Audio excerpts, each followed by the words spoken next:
Hello everyone, can you guys hear me okay? Awesome. All right, it's good to see you all today. So I'm going to go ahead and get started. So, you know, when I meet people and they find out that I'm in the field of public health, I usually get some of the most interesting questions, and I'm sure public health people know this. What is public health? And the most common one being, what kind of job are you going to do with public health? And so, now for a while I had a very hard time answering that question because I myself didn't actually know exactly what I was going to do in the field of public health. I knew I was going to do something, but I didn't know what it was.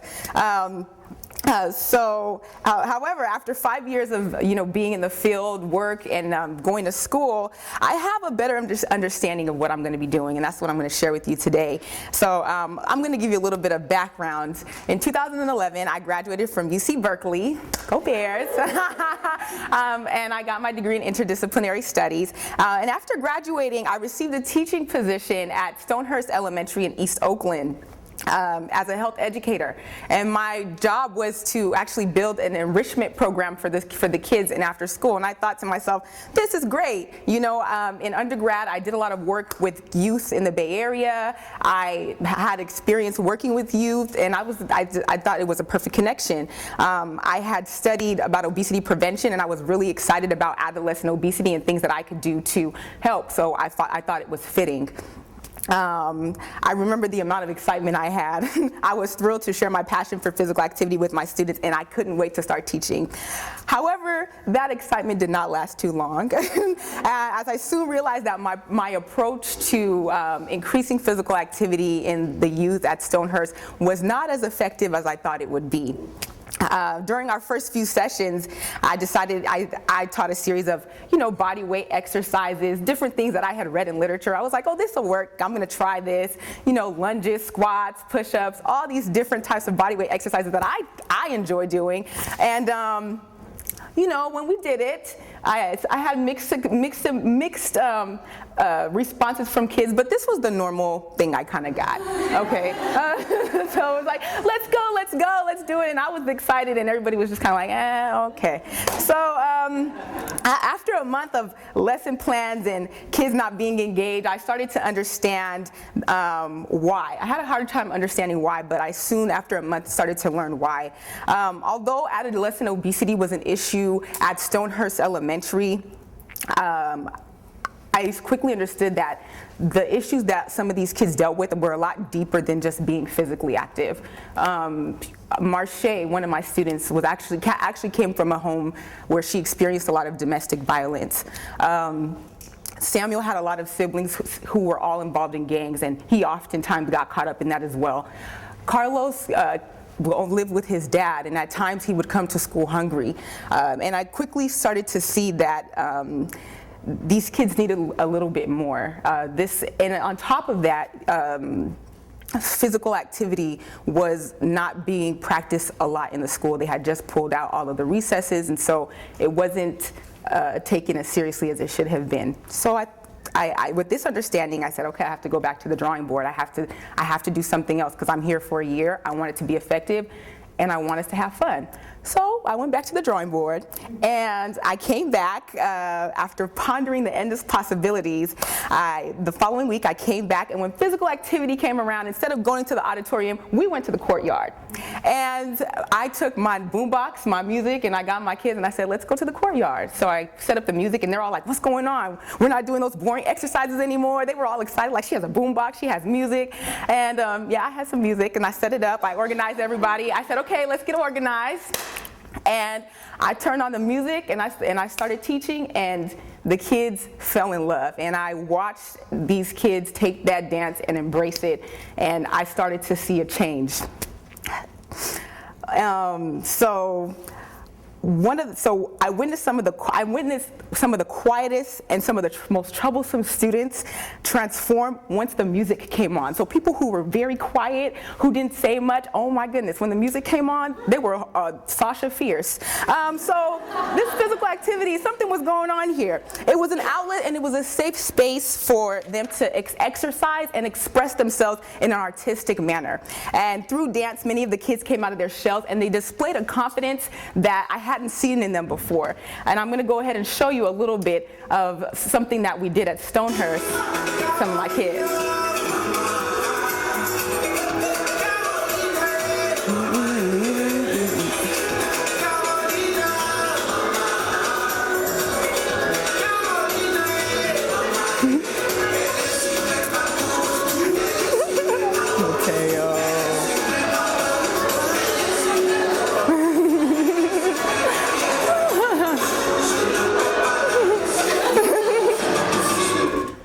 Okay, cool. So that was just a little bit. So you know what I appreciated about them was that even though they couldn't get the moves perfectly, they still owned it, and I loved it.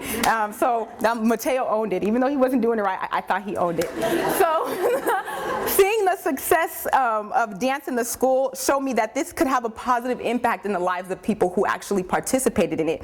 And while dance at Stonehurst was an absolute success, and I wanted to go back, I wanted to know more. I knew that I wanted to know more in terms of programming, creating effective program for youth, particularly underserved youth. So I decided to go and get my master's in public health. And in 2013, I moved to Los Angeles, and I began my master's program in community health sciences. And the program was very intense. We have some MPH students up in here, people who have completed, yeah, so we already know. It was very intense during my first quarter. It was I was in school 5 days a week. I was working 40 hours a week. I was doing a lot. And it was, on a nice little rotating basis. And I quickly realized that something was missing. I was learning all this new material. I was learning about theory, program planning. I was getting so much, but physically, I felt really tired. So I quickly realized that I too myself needed my own personal intervention, and decided to become a Zumba instructor at UCLA and teach for some of the populations at UCLA. I started off teaching Tuesday nights to about 10 to 15 people per night, and that quickly changed. And by the end of the year, I was able to start teaching to 60 plus students. And every Tuesday night, students, staff, and sometimes faculty at UCLA would come to my Tuesday night class. I call it the Tuesday night turn-up. And every week, I watched people grow and evolve in their movement. And my students would tell me an array of affirmations and testimonies from things like, I really needed this music. I really appreciate the African music you bring into your dance. I really thank you for coming here and just bringing this. This is something new. This is something fresh. We really love it. To my favorite one, Lizette, who came to me and said, thank you for your class. She had been coming consistently for 3 months and said, it helped me lose 20 pounds. So I was really excited about that. And I had many conversations with people who came to my class every Tuesday night, but there was one specific conversation that gave me an opportunity to embark on a life-changing journey. And this happened in October 2014. Her name is Noreen, and I will forever thank her. And we were walking to the parking lot after school, and I asked her what she was doing for Christmas. She said, I'm going to Cuba. And I'm like, what's going on in Cuba? She was like, Dance in Cuba, it's a program. And I said, well, I want to go. I want to go to Cuba. I want to dance in Cuba. I want to go. And so she was like, yeah, it's probably not too late. I'll connect you with the program director, and you should see if it's something that you want to do. I said, yeah, give me her information. I don't ever do stuff like this. This is like very last minute, but I wanted to go. So I contacted her, and after contacting her, I did some extra research. You got to do your research. And within a week of learning about the program, I signed up to go to Cuba. And on December 14, 2014, I was in Cuba, less than 2 months. And that same week, we started our first dance class, which focused on African-style dance forms such as Afro-Cuban, Afro-Cuban Haitian, with some drumming, and Yoruba. And I will never forget the moment that I stepped into the studio where we were going to dance. I looked up and I saw a stage, and on the stage there were about 6 men, and each man had his own drum. And I was quickly reminded of Nigeria and the traditional dances that my parents did when they were growing up, and the dances that I learned as I was growing up as well. And I love African dance, and I love the culture of Africa. So being able to get a different perspective of my culture in Cuba was mind-blowing to me, and this moment was like a dream.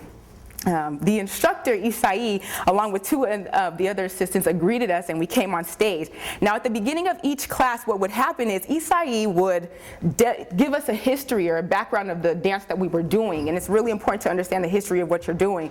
And he would now demonstrate the move, and after he demonstrated the move, we would practice, and we practiced and practiced. This was really a dance in Cuba trip because we danced, we practiced and we practiced and we practiced.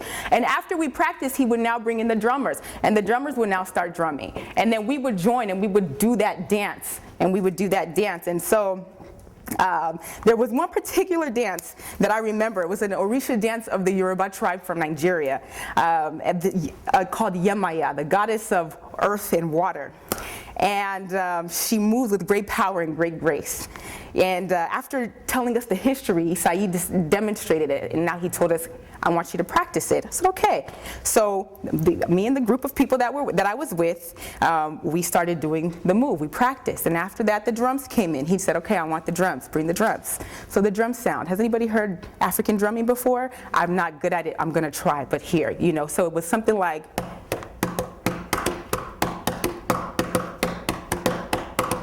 I see you nodding your head. I'm doing a good job. Okay.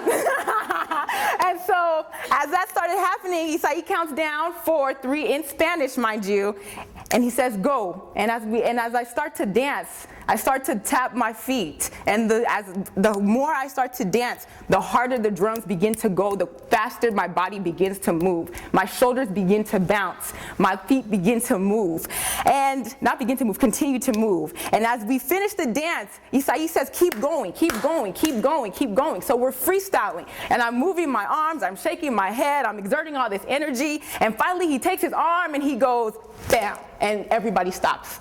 The drumming stops. Everybody stops. And at this moment, I'm feeling all sorts of emotions. I'm breathing, I'm excited, I'm emotional, I'm happy, I'm joyous, and let's not forget I am very tired. And I'm also very grateful to be in the moment, to be in that moment.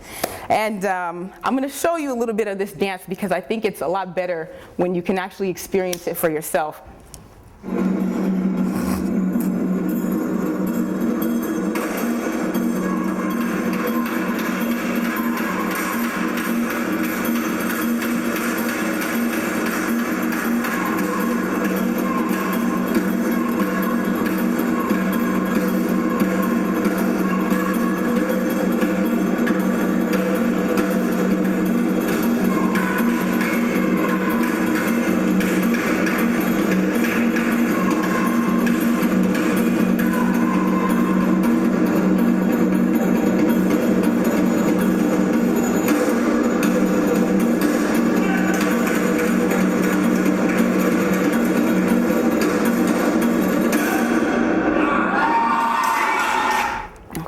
And so that was a little bit of how the dance would happen when we were in practice. After he demonstrated, after we did it, the drums would sound, and they would say go, and we would go.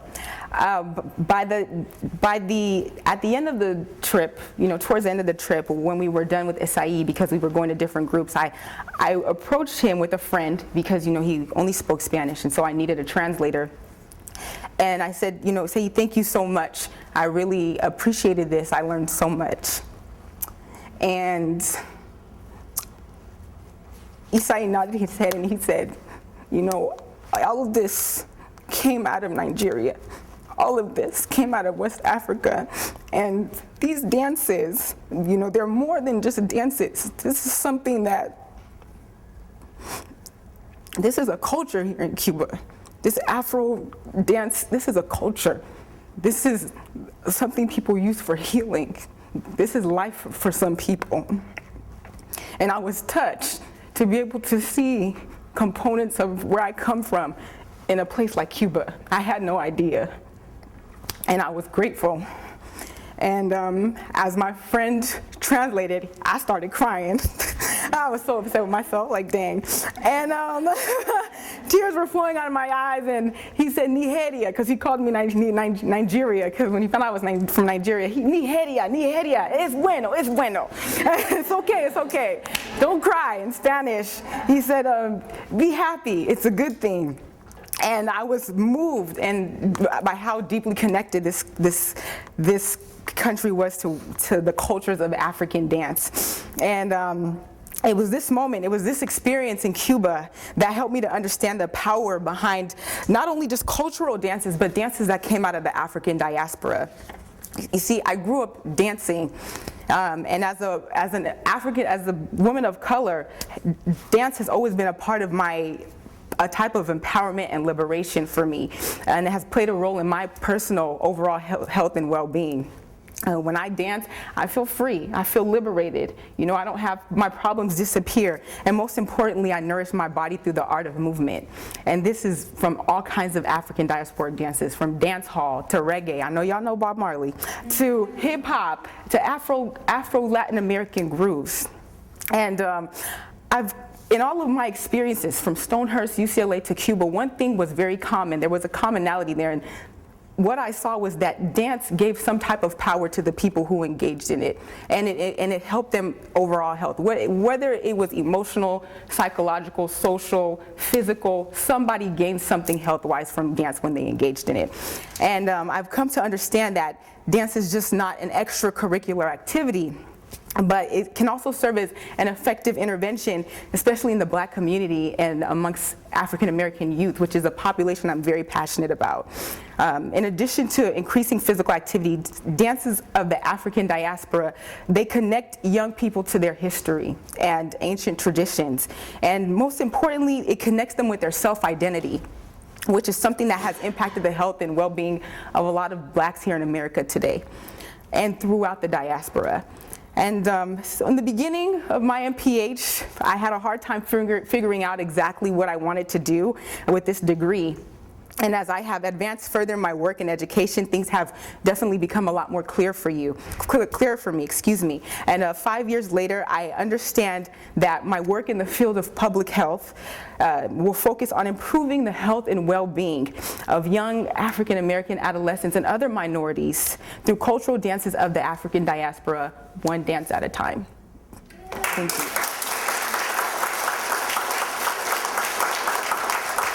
Thank you. Everybody needs to get up, because you know I cannot just come and not do a Zumba session with you. So take off your coat, get comfortable, because if you know you can't move your arms, you're gonna have some problems. Everybody get comfortable, give yourself, tell your neighbor to get Nigeria, call the Etigis. Take your turn, back, step. Let's go. Take it back. 1, 2, 3.